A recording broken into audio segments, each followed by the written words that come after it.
I think ICROP was initiated in the early 2000s to enable the increase in terms of the uptake of the child support benefit, which was achieved.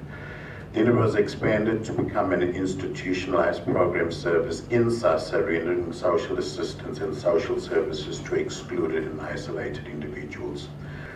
The objectives of ICROP, and I think ICROP, just to then understand it, it is an outreach program that is driven by the Ministry of Social Development. I would say that it's driven mainly by most of the ministries within the government of South Africa, and I think it provides a one-stop integrated service for the hard-to-reach population at their doorstep. And I think these include home visits to people over 75 years, people who are sick and frail. I think we've got to a point is that after our democracy is that people demanded services.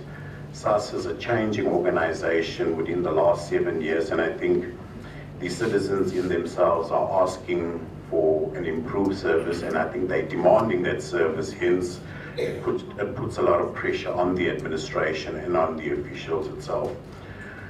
I think it was to identify the socially excluded and isolated to ensure accessibility, availability, adequacy, affordability, and acceptance of services. It was to promote development, poverty reduction, and social inclusion.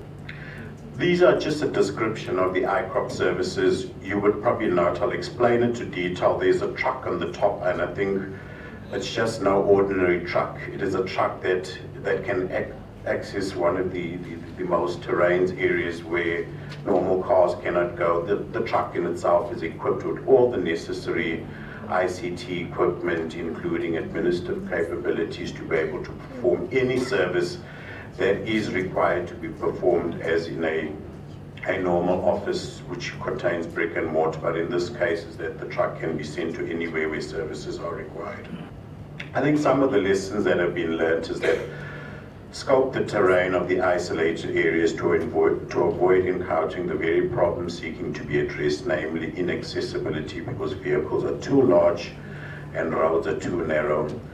I think one day as an organization, when we grow and I think when we have enough money, hopefully we'll be able to fly helicopters into these inaccessible areas and provide the service and provide. I think that sometimes we often say it's not, the value of the money, but it's the time that it takes to be able to provide those services. And I think that's what we aim for.